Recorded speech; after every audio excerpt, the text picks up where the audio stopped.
Good morning, America. I'm Charles Gibson. I'm Diane Sawyer, and it's Tuesday, September 11th, 2001. It is lunchtime in London, 5 a.m. in Los Angeles, and 8 a.m. here in New York, live from the CNN Financial News headquarters. It is beautiful outside, perfect September day with lots of sunshine. I'm going outside today. Other than that, it's kind of quiet around the country. We like quiet. It's quiet. It's too quiet. September 11th, 2001, I was 9 years old. I was 7. I was 8 years old.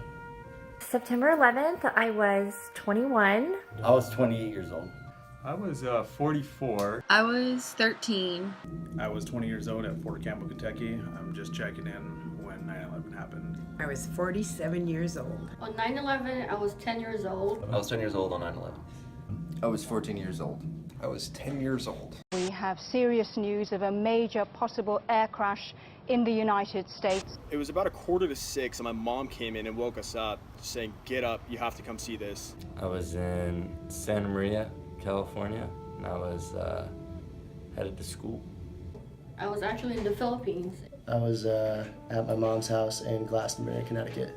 I was leaving Thailand on my way to the Persian Gulf on a United States ship. I was just on my way to go surfing. Serving at Kadena Air Force Base in Okinawa, Japan. My first thought was that we were under attack. My first thought it was an accident. It was a terrible tragedy. Didn't realize it was an attack until after my dad explained it to me after the second plane hit.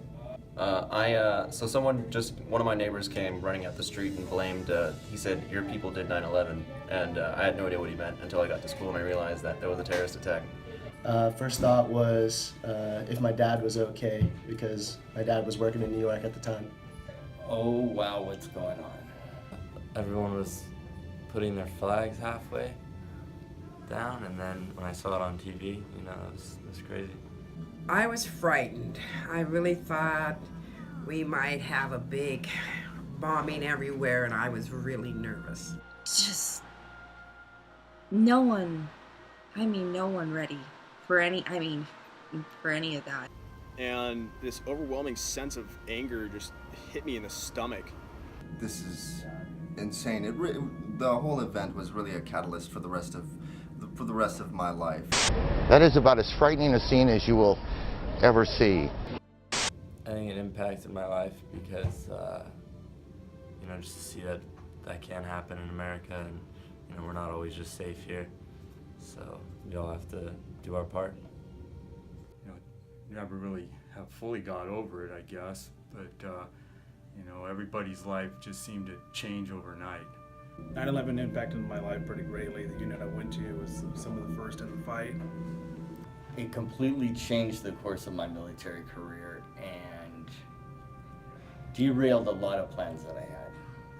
I turned 20 in Afghanistan, so the war's basically been going on most of my life.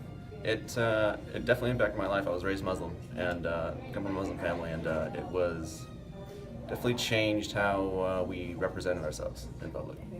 To understand, I think this is the first time I've really had the experience of having somebody attacking the United States instead of us going somewhere, and it really opened my eyes to say we're not as safe as I thought we were.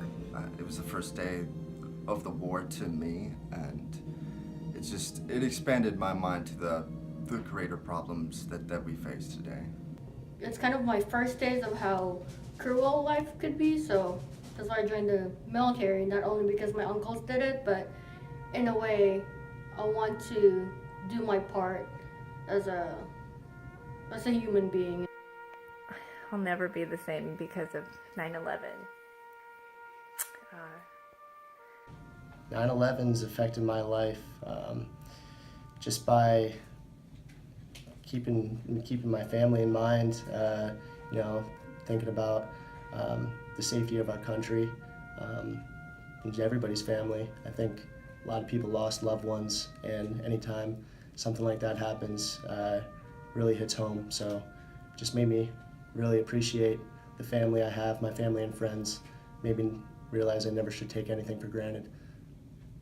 And I think 9/11 is just this constant reminder that the threat is completely imminent and it's still on our doorstep.